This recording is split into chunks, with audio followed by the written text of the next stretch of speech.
Greetings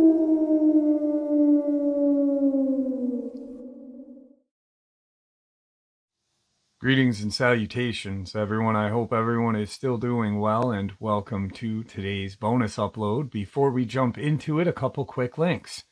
As many of you know, I rely on Patreon, PayPal, channel membership, and the merch to help the channel to continue to grow and go. Links to Patreon, PayPal, and channel membership is in the description below. Merch displayed directly under the video. Also, Dogman Frightening Encounters, Volume 1 through 3, the audiobook versions. They were written and researched by Tom Lyons, narrated and produced by me, Jeff Nadolny. Those audiobooks are available on Audible, Amazon, and iTunes, links to which are also in the description as well. Finally, last but definitely not least, if you'd really like to help support the channel to continue to grow and go, simply subscribe. It doesn't cost a cent. Click the like button, takes half a second. If you don't want to miss out on any of the informative uploads I put out daily, click that bell icon, and folks, please leave a comment. Why? Well, because all these things really do help the channel to continue to grow and go. They definitely do matter, and they are appreciated. Now, everyone, I have taken far too much of your time. Let's jump in to today's bonus, shall we? Maybe a month and a half ago, I shared with you the very first time a subscriber in the area of Bumpus Mills reached out to me. And unfortunately, her incident was absolutely horrifying. She lost two of her beloved pets, family members, two beautiful Rottweilers. And she has kind of kept me in the loop of the strangeness that is going on in that area. Now, if you're not familiar with Bumpus Mills, Tennessee, it is located on the outskirts of the L.B.L, or land between the lakes. There is a waterway, Lake Barkley, or as Don Coleman Jr. calls it, Lake Barclay.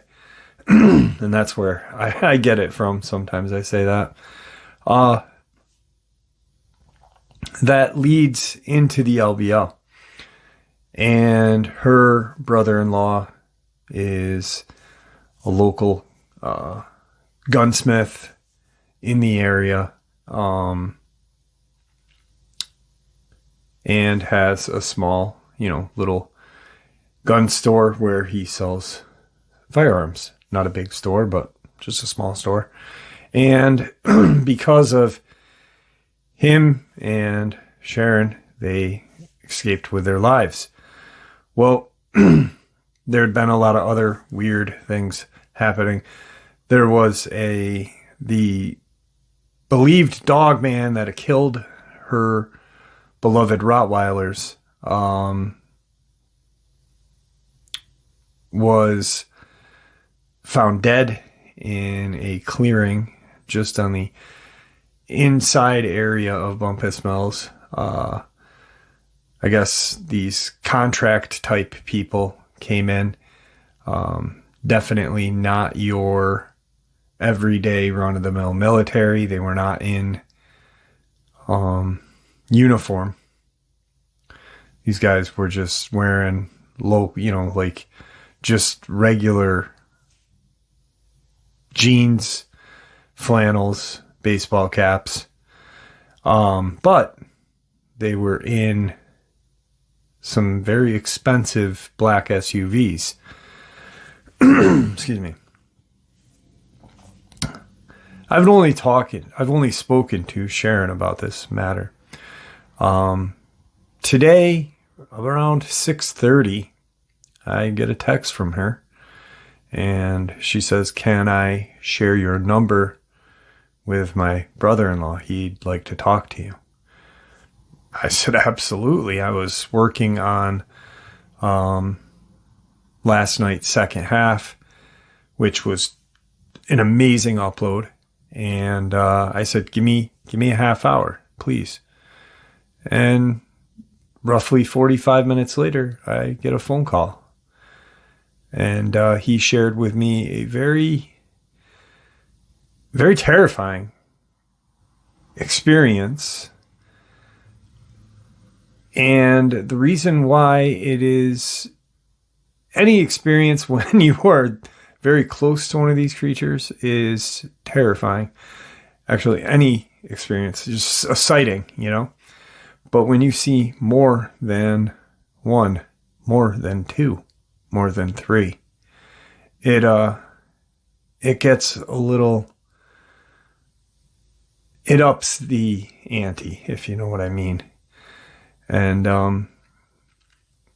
I said, well, do you mind if I record this? And he said, no, I don't want you to record this. Don't use my name, but write it down. I'll take my time and try to explain everything to you. And that's exactly what I did. And this is what occurred 2 days ago in Bumpus Mills, Tennessee.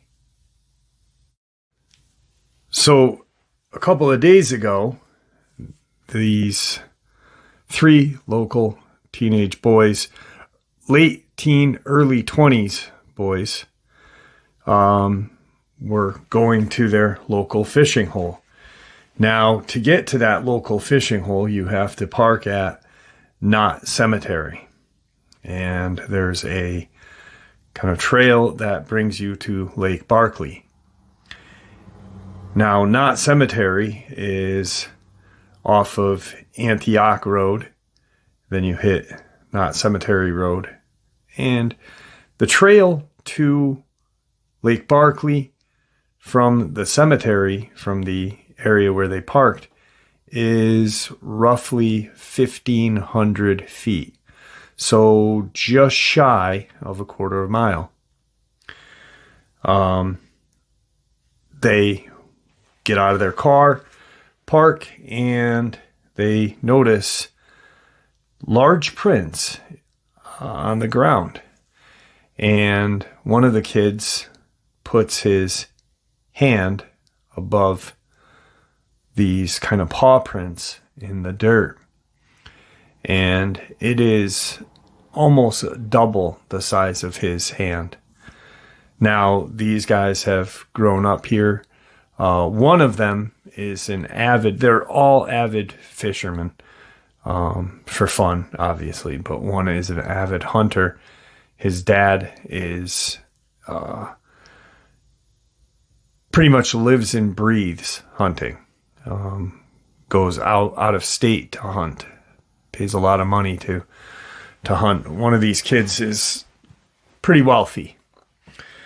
And so they notice these prints, multiple prints, different sizes, but they are all very large, kind of scattered throughout the cemetery region and going down this trail. It's not a game trail, it's an actual trail. They then take the roughly quarter-mile walk. It's a little shy of a quarter mile, but they get to their fishing hole. Now, as they're walking out of this trail, there's kind of a clearing, and then straight ahead is Lake Barkley. So they get middle of the clearing, which probably is 200, maybe 300 feet, the clearing, from the edge of the wood line to the lake. And they look north, looking into the L.B.L, or the land between the lakes. And what they notice is 8 to 10 quadruped animals kind of loping in this field. He said one of the kids said that they thought they were lions. Apparently one of the kids, he said, it looked like a scene like we were in Africa. These things were huge, from almost the distance to the car away, 1,500 feet somewhere between 12 to 1,500 feet. And these things are just playing. They're north of where these kids are. They see different sizes, but they're all very large. So one of the kids, and I'm only saying kids because, yes, they're late teenagers, but early 20s. But this is what Sharon's brother-in-law said to me. And, you know, I'm 46, going to be 47 this year. So anybody below that in their early 20s is a kid to me. And one of the guys says, you know, WTF are those? And apparently these creatures heard them because they kind of stopped and they got close. They were spread out, just loping around, you know, 2, 3 playing, and they kind of kind of corralled into each other. And at that point, they see this one kind of walk out of that corralled area. All 3 of the kids just take off running towards their car. They're in fairly good shape. They're young men.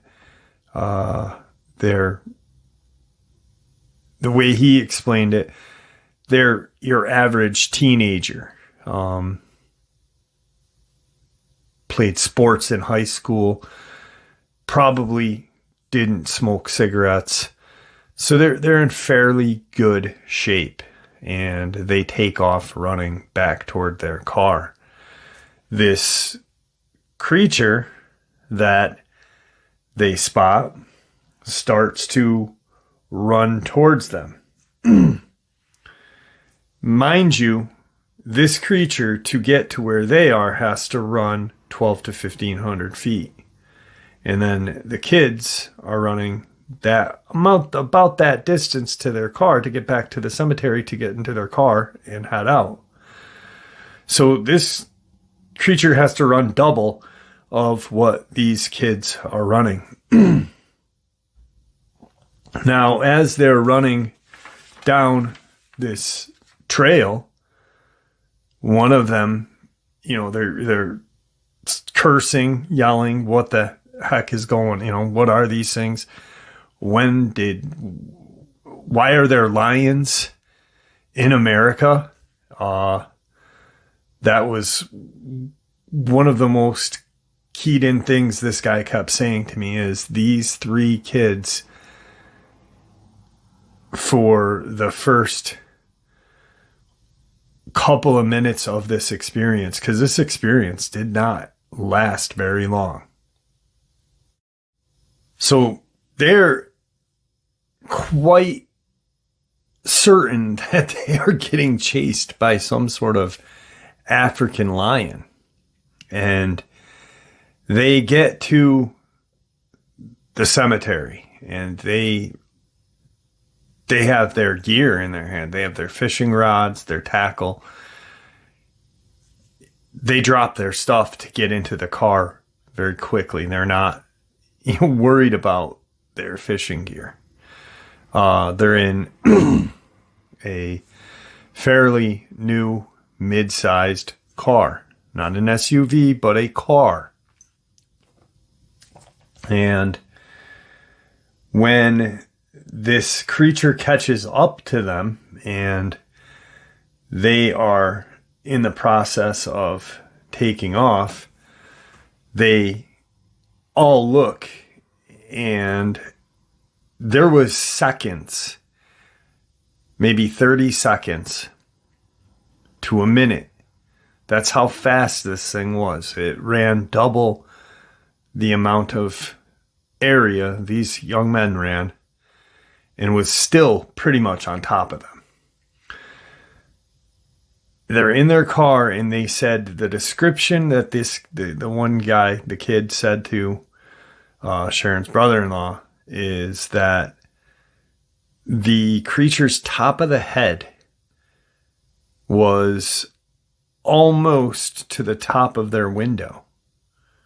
It was absolutely huge. And that's at that point right there, they realized that this thing was not a lion.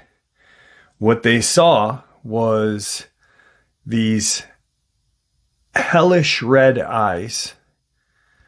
And he said, the description that he gave Sharon's brother-in-law is they were a hellish red with a human-like intelligence to them. It didn't look like an animal. It looked like there was very much intelligence, very much human intelligence in those eyes. So they notice also that it's got a snout around 10 to 12 inches long snout. They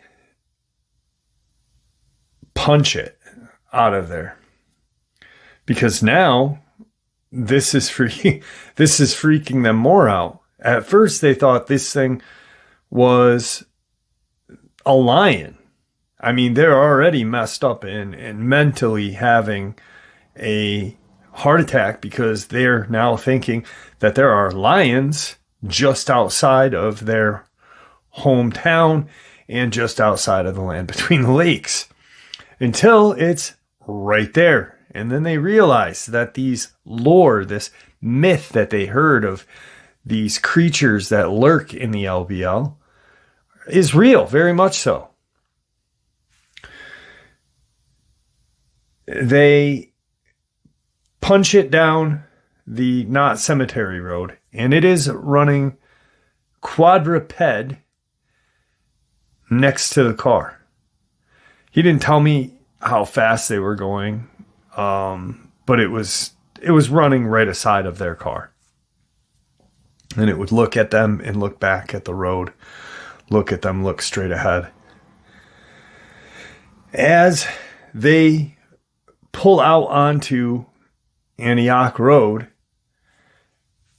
this creature stands up, and from what they could make out when it stood up, their guesstimate was 9 feet, possibly more. And they heard this kind of howl roar. It was not a howl like a wolf. It was not a howl like a coyote. It was more or less a roar. Almost a demonic monster roar. The kid told Sharon's brother-in-law that the sound this creature made did not look like it should have come from that creature. It looked like it was just so loud and powerful. And even in the vehicle, as they were driving away, it reverberated into their body. They got out of there. And he drops his friends off. I don't know. At that point, I don't know. And Sharon's brother-in-law doesn't know if they went back for their fishing gear. More than likely, they didn't. That wasn't mentioned during the conversation. So why this young man is talking to Sharon's brother-in-law is because he apparently went in to get some ammunition, not to hunt this creature or hunt these creatures with.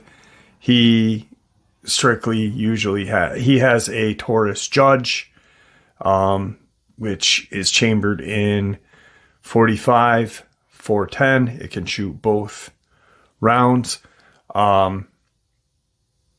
He uses it as his, gun to take while fishing, hiking, whatever. It's actually a great kind of little a firearm to have with you if you're hiking or whatever. And he goes to get some rounds, some ammunition. Well, when he gets to the shop, Sharon's brother-in-law is listening to Dogman experiences. I don't know. I'm assuming mine, but maybe not. I'm not going to be so arrogant. And it doesn't really matter who he was listening to in my eyes, because at least he's gaining information. As he's in the shop, he's hearing what he's listening to. This kid is hearing what Sharon's brother-in-law is listening to and says, "Do you believe in these things?" And Sharon's brother-in-law looks right at him and said, "Yeah, we have him in our town." And then the young man tells him, Sharon's brother-in-law, what occurred a couple of days back. And the scariest part of this whole thing, and this is what her brother-in-law shared with me, and I agree with him 100%, because in my head, that's exactly what I was thinking. The scariest part about the whole experience, minus narrowly getting away, is that there is a small pack of these creatures in this area. And how he explained the multiple sizes, and when one of the young men said, "WTF are those things?" they instantly heard these kids say that, and just corralled in together to protect themselves. But it was pack mentality, which shows intelligence as well, going right together. People may fight that, saying, well, cows do that too. But, in my eyes, if they are playing and loping around and then they do it, that to me shows intelligence. And then the one that came out of that little pack and ran double the amount of distance these young men ran, and was still at their car door as they got. It was so fast that they knew there was no debate. They just dropped their gear. Not by the car, but well before they got to their car. So they knew they could get in, because they knew this creature was on their asses. And then to think this whole time, imagine how crazy that is. Imagine how scary. First and foremost, you're there, you're having a good time, you're getting amped up, you're with your friends, your buddies, you're going to go fishing, it's a beautiful day. And you see what you think is a pack of lions, a pride of lions.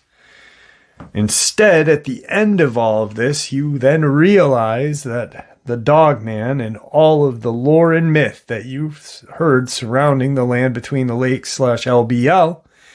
is real.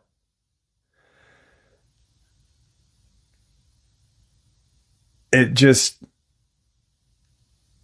all of the information and all of that experience those young men went through is terrifying, from the point they realized they were not alone in that clearing.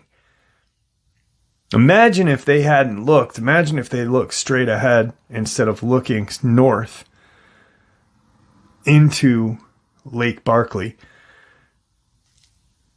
I believe the Cumberland River is right there as well. But imagine if they hadn't looked north. Imagine if they just went and proceeded to go about their day. And they, of course, being young men and getting set up to fish, you know, it's young men having fun. I mean, we're loud. Even at my age, you put two people my age and out in the woods and, you know, it's a beautiful day and we're going to have fun. We're going to be loud. But if they hadn't looked north or up into the land between the lakes, they wouldn't have seen these things. And these things could have came down very quickly, obviously. Stalked them, and a second later, that's the scariest part of it all, is a second later, if they hadn't looked and kept their attention north, if there had just been 1 second difference, or more, obviously, 30 seconds difference,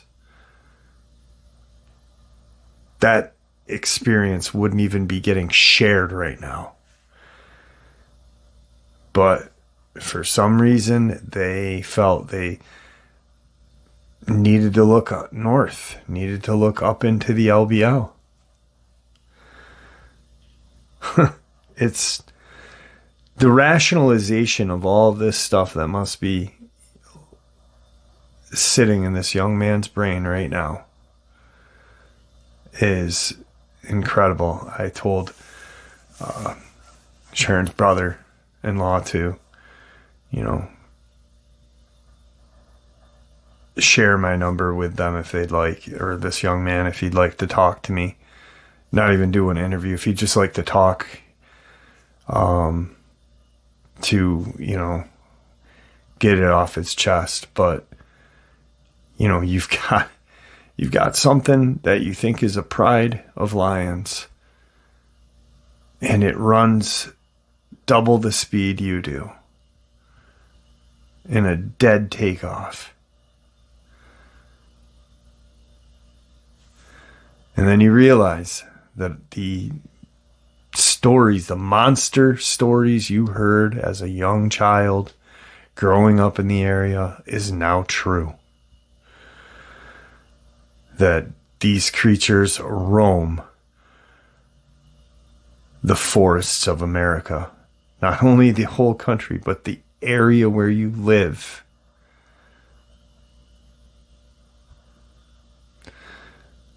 It blew me away. It really did. Just because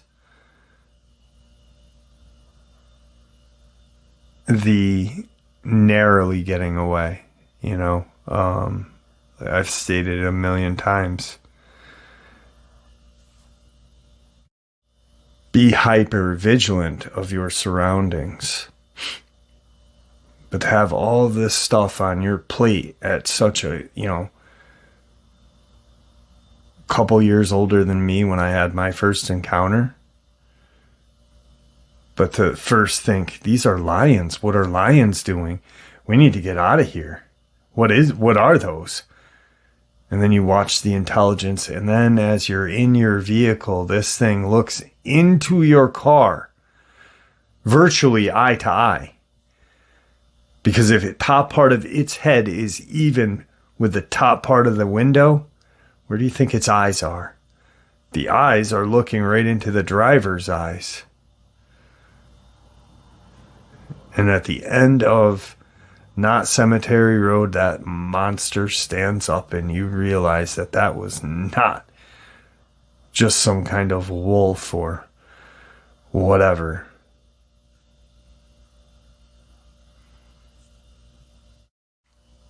Anyway, that's the information that I just got last night from the Bumpus Mills area. I find it interesting that this pack mentality,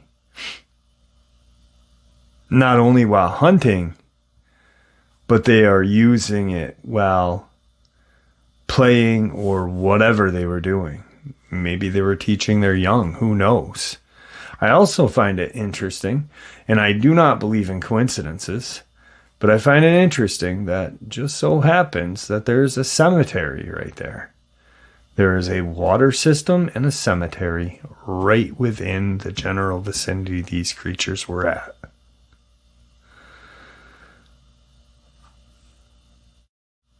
And we all know how Dogman feels about cemetery. Anyway, guys, this is a perfect example of why you need to stay vigilant of your surroundings, no matter where you are, no matter how many times you've been there, how safe you feel there. There could be that split-second decision, that split-second time that you looked and noticed something that may save your life, or it may cost you your life. So be hyper-vigilant. Do not fall prey to these creatures. They are real. They are hunters. They are at the top of their food chain, at the top of our food chain. If not the top of land-dwelling creatures, pretty close to the top. I'm only saying maybe because Bigfoot, werewolf, whatever. But to me, these things are the apex predator, the hunter of hunters. And there you have it, folks. I do hope you all enjoyed today's bonus as much as I enjoyed sharing it with you. Thank you for supporting the channel. It is your support that helps this channel to continue to grow and go, and what gives us all a place and a chance to share our experiences and theories judgment-free. Everyone is simply treated with the respect that we deserve. Please, everyone, stay safe, happy, healthy, and ever vigilant, keeping an eye on our children, pets, family, and our friends. These creatures are real. They are out there and dangerous. Share this information with those you love and care about, and it may just help save their lives someday. Until next time, never stop asking questions, never stop searching for the truth, and God bless you all.